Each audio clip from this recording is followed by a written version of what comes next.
ಒಂದು ವಿಶೇಷಕ್ಕೆ ಬಹಳ ಪ್ರಮುಖವಾದ ಕಾರಣ ಉಂಟು. ನಮ್ಮ ಮನೆಯ ವಿಶೇಷವೇ ಖಂಡಿತ ಹೌದು. ಹಾಗೆಯೇ ನಾಡಿನ ಮನೆಯಲ್ಲಿಯ ಮನೆಯ ಮನಸ್ಸುಗಳ ವಿಶೇಷವೂ ಹೌದು. ಸೃಷ್ಟ್ಯಾಬ್ದಿ ಕಾರ್ಯಕ್ರಮ ನಮ್ಮ ತಂದೆಯವರು ಕೈಗೊಂಡಿದ್ದಾರೆ.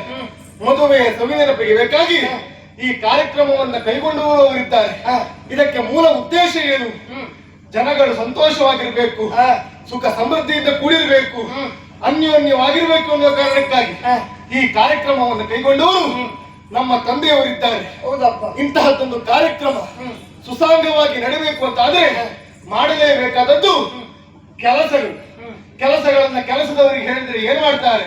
ಹಾಳು ಮಾಡಿದ್ದೆಲ್ಲ ಹಾಳಲ್ವ ಹೇಳು ಅಲ್ವಾ? ಹಾಗೆ ಕೆಲಸದವರಿಗೆ ಹೇಳಿದ್ರೆ ಎಲ್ಲವೂ ಹಾಳಾಗ್ತದೆ.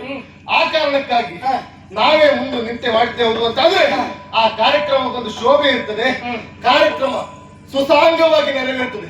ಯುವರಾಜನ ಭದ್ರೀತಿಯಲ್ಲಿ ನೀನಿದ್ದರೆ ನಿನಗೆ ಸಂದೇಶವನ್ನು ಕೊಡುವಂತಹ ಮಂತ್ರಿಯೋಪಾದಿಯಲ್ಲಿ ನಾನಿರ್ತೇನೆ. ಕೆಲಸವನ್ನ ನಾವೇ ಮಾಡಿ ಪೂರೈಸೋಣ. ತಮ್ಮ ಸಂದೇಶವನ್ನು ನೀನು ಕೊಡ್ತೀಯ ಅಂತ ಆದ್ರೆ ಬಹಳಷ್ಟು ಸಂತೋಷ ಆಯ್ತು ನನಗೆ. ಕಾರ್ಯಕ್ರಮವೊಂದು ಯಶಸ್ವಿಯಾಗಿ ಆಗಬೇಕು ಅಂತ ಆದ್ರೆ ಮುಖ್ಯವಾಗಿ ಬೇಕಾಗಿರುವುದು ಸಿದ್ಧತೆ. ಸಿದ್ಧತೆಯನ್ನು ಮಾಡುವ ವ್ಯವಸ್ಥಾಪಕರು ರೂವಾರಿಗಳು ಯಾರು ಹೇಳು? ನಾವೇ ಅಲ್ವಾ? ನಮ್ಮವರೆಲ್ಲ ಈಗಾಗಲೇ ಸಿದ್ಧತೆ ಮಾಡ್ತಾ ಇದ್ದಾರೆ. ಸಿದ್ಧತೆಯ ರೂವಾರಿಯಾಗಿ ನಾವೇ ನೋಡಿಸೋಣ. ಮತ್ತೆ ಅಬ್ಬರದಿಂದ ಪ್ರವೇಶ ಮಾಡ್ತೇವೆ. ಸರಿ ಅದಕ್ಕೆ ಆಕ್ಷೇಪ ಅಲ್ಲ. ಮತ್ತೆ ಪಾರ್ವತೀಪುರದ ಪಾಳೆಗಾರರಾಗಿರುವಂತಹ ನಾವು ನಮ್ಮ ಪ್ರಚಾರವನ್ನ ನಮ್ಮದಾದಂತಹ ಸುತ್ತಮುತ್ತ ಎಲ್ಲ ಕಡೆ ಪಸರಿಸಿದ್ದೇವೆ. ಸರಿ, ನಮ್ಮ ಯೋಗ್ಯತೆಯನ್ನು ಎಷ್ಟು ಎನ್ನುವುದನ್ನ ಎಲ್ಲರೂ ಅರ್ಥೈಸಿಕೊಂಡವರಿದ್ದಾರೆ. ಅದಲ್ಲ ತಮ್ಮ, ಮತ್ತೆ ನಾವು ಈ ಹಿಂದೆ ಪಾಳೆಗಾರಿಕೆ ಮಾಡಿಕೊಂಡಿರುವಂತ ನಾವು ಧೀಮಂತರಾಗಬೇಕು, ಒಂದು ನಾಡಿನ ಅಧಿಕಾರಿಗಳಾಗಬೇಕು ಅನ್ನೋ ಉದ್ದೇಶಕ್ಕಾಗಿ ನೇರವಾಗಿ ಹೊರತು ಅಮರಾವತಿ ಅಧಿಕಾರಿಗಳಂತ ಅಕ್ಷರದಲ್ಲಿ ಹೋರಾಟ ಮಾಡುವಾಗ ಅಂದು ನಮ್ಮ ಪಾಲಿಗಾದದ್ದು ಸೋಲು. ಹೌದು, ಅವರಿಂದ ಪೆಟ್ಟನ್ನ ತಿಂದು ಸೋಲನ್ನು ಅನುಭವಿಸಿದವರಿದ್ದೇವೆ. ಸರಿ, ಕಾಲವೆಲ್ಲ ಕಾಯುತ್ತಾ ಇದ್ದವರು ಹೇಗಾದ್ರೂ ಮಾಡಿ ಅವನನ್ನು ದುಡುಕಬೇಕು ಎನ್ನುವ ಹಾಗೆ ಇದುವರೆಗೆ ಅಂತದೊಂದು ಸಂದರ್ಭ ಸಿಗಲಿಲ್ಲ. ಹಾಗಾದ್ರೆ ಅವನನ್ನ ಕೆಣಕಬೇಕು ಅಂತ ಆದ್ರೆ ಏನು ಮಾಡ್ಲತ್ತಮ್ಮ?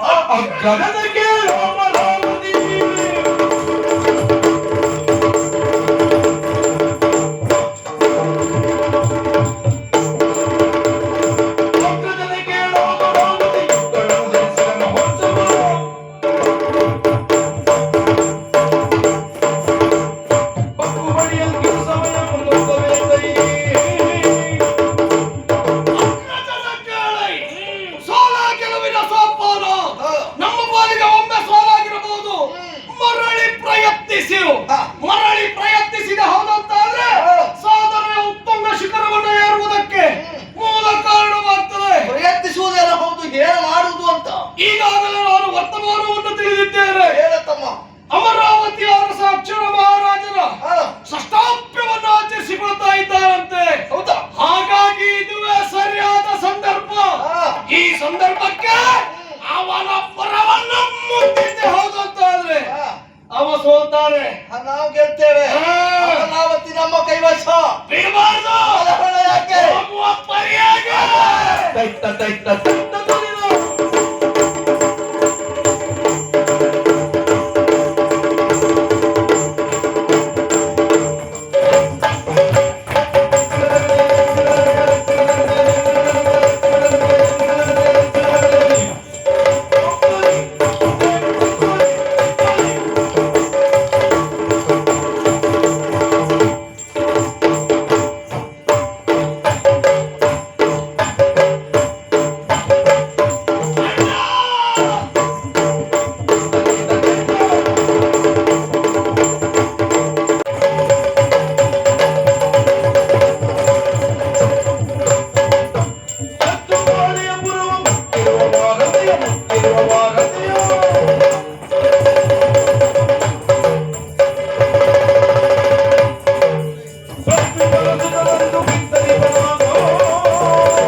ಮಕರಂದವನ್ನ ಕಂಡಾಗ ತುಂಬಿಗಳು ಬರುವ ಹಾಗೆ, ಭತ್ತದ ಕಾಳನ್ನ ಕಂಡಾಗ ಪಕ್ಷಿಗಳು ಅರಸಿ ಬರುವ ಹಾಗೆ, ಸರಿ. ಈ ಹೊತ್ತು ನಮ್ಮ ಏಳಿಗೆಯನ್ನ ಸಹಿಸದೇ ಇರುವಂತಹ ಪಾರ್ವತಿಪುರದ ಪಾಳೆಯಗಾರರು ನಮ್ಮ ಮೇಲೆ ಅತಿಕ್ರಮಿಸಿದ್ದಾರೆ. ತಕ್ಷಣ ತಡಿಬೇಕು. ನಿನ್ನ ಅಭಿಪ್ರಾಯ ಏನು? ಸಮಯ ಸಾಧಿಸುತ್ತ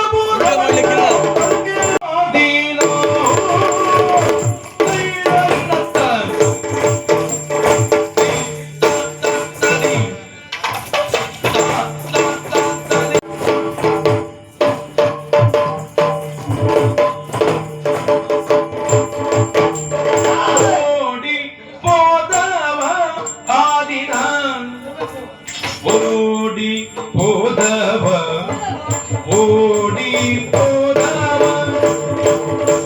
ಓಡಿ ಹೋದವ ಆದಿನ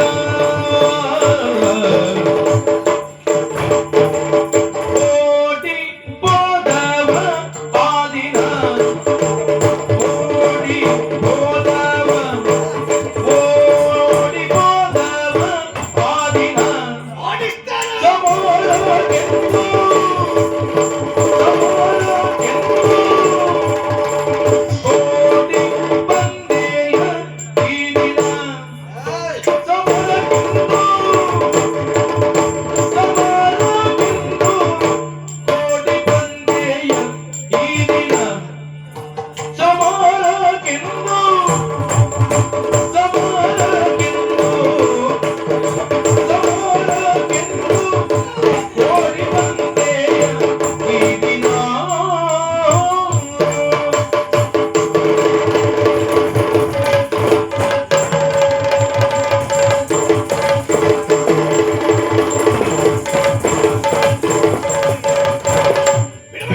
ಭೂಪತಿ ಪೀಠ ಏರು ವಾಸೆಯು ಬೇಡ ಭೂಪತಿ ಪೀಠ ಏರು ವಾಸೆಯು ಪೀಠ ಏರು ವಾಸೆಯು ಬೇಡ ಭೂಪತಿ ಪೀಠ ಏರು ವಾಸೆಯು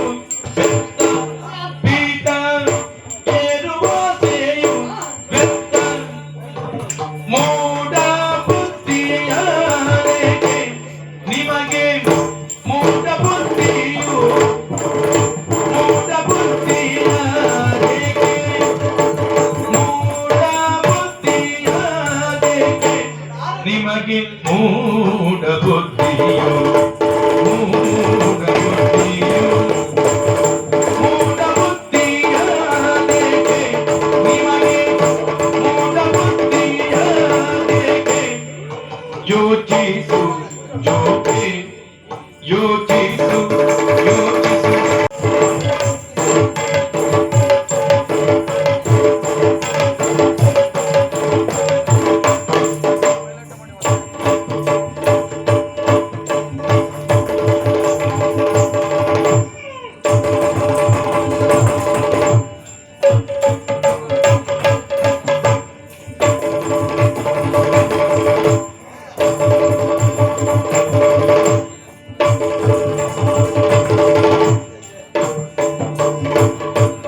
ಮುಖವಾ? ಗೊತ್ತಾಯ್ತಾ?